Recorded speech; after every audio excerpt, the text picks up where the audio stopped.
सब धरती कागज करूं, लिखनी सब बन राय। सात समुद्र की मसी करूं, गुरु गुण लिखा न जाए। अर्थात संपूर्ण पृथ्वी को कागज, संपूर्ण जंगल को कलम और सातों समुद्रों को स्याही बनाकर लिखने पर भी गुरु के गुणों को नहीं लिखा जा सकता। आज गुरु पूर्णिमा का दिन है। गुरु की जीवन में बड़ी महिमा है। गुरु उस रोशनी के समान है जो अंधेरे जीवन में प्रकाश दिखाते हैं। गुरु पूर्णिमा की हार्दिक शुभकामनाओं के साथ आज आपको गुरु शिष्य की एक बहुत अच्छी कहानी सुनाने जा रही हूँ। तो सुनिए। एक बार एक शिष्य ने विनम्रता पूर्वक अपने गुरुजी से पूछा, गुरुजी, कुछ लोग कहते हैं कि जीवन एक संघर्ष है, कुछ अन्य कहते हैं कि जीवन एक खेल है और कुछ जीवन को एक उत्सव की संज्ञा देते हैं। तो मुझे ये समझ नहीं आता कौन सही है। गुरुजी ने तत्काल बड़े ही धैर्यपूर्वक उत्तर दिया, पुत्र, जिन्हें गुरु नहीं मिला उनके लिए जीवन एक संघर्ष है। जिन्हें गुरु मिल गया उनका जीवन एक खेल है।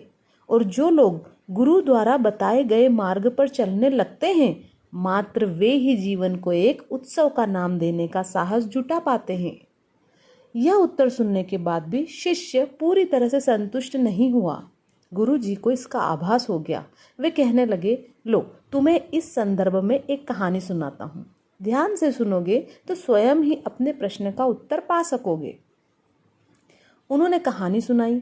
उन्होंने कहा, एक बार की बात है, किसी गुरुकुल में 3 शिष्यों ने अपना अध्ययन संपूर्ण करने पर अपने गुरुजी से यह बताने के लिए विनती की कि उन्हें गुरु दक्षिणा में उनसे क्या चाहिए।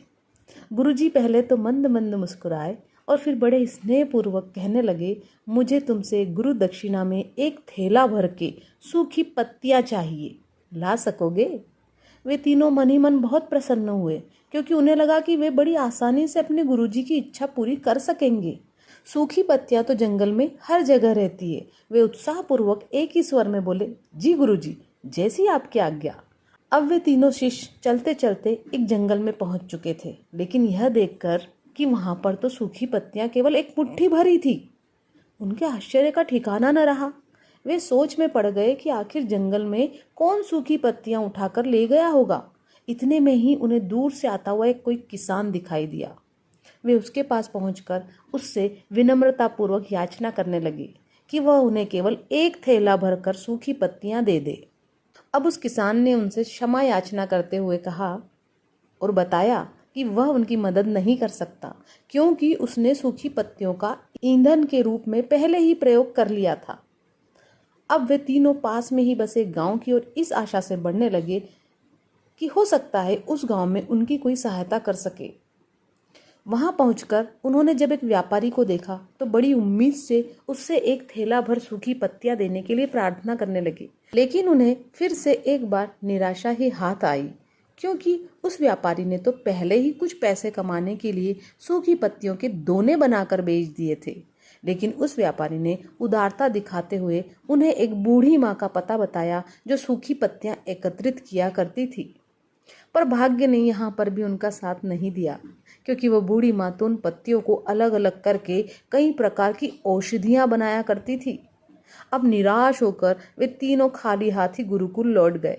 गुरुजी ने उन्हें देखते ही स्नेहपूर्वक पूछा, पुत्रो, ले आए गुरु दक्षिणा? तीनों ने सर झुका लिया।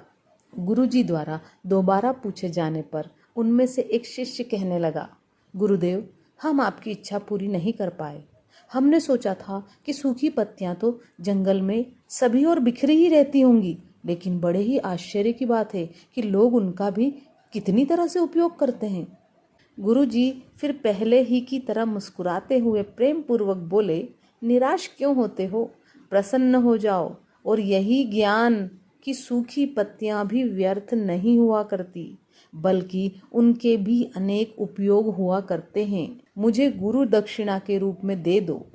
तीनों शिष्य गुरुजी को प्रणाम करके खुशी खुशी अपने अपने घर की ओर चले गए।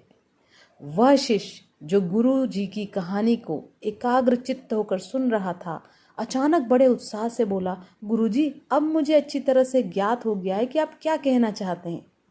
आपका संकेत वस्तुतः इसी ओर है ना कि जब सभी ओर सुलभ सूखी पत्तियां भी निरर्थक या बेकार नहीं होती, तो फिर हम कैसे किसी भी वस्तु या व्यक्ति को छोटा और महत्वहीन मानकर उसका तिरस्कार कर सकते हैं।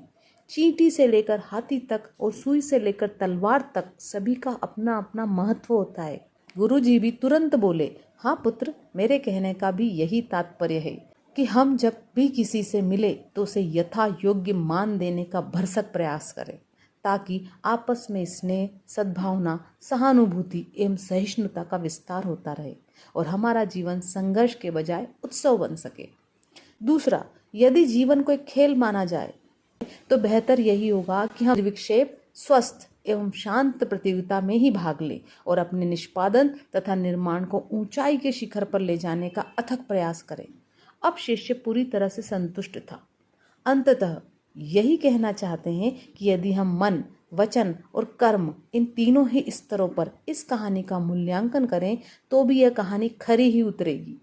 सबके प्रति पूर्वाग्रह से मुक्त मन वाला व्यक्ति अपने वचनों से कभी भी किसी को आहत करने का दुस्साहस नहीं करता और उसकी यही ऊर्जा उसके पुरुषार्थ के मार्ग की समस्त बाधाओं को हर लेती है। वस्तुतः हमारे जीवन का सबसे बड़ा उत्सव पुरुषार्थ ही होता है, ऐसा विद्वानों का मत है। मेरे सभी सब्सक्राइबर्स को दिल से धन्यवाद। अगर ये कहानी पसंद आई है तो इसे शेयर करें, लाइक करें और सब्सक्राइब करें।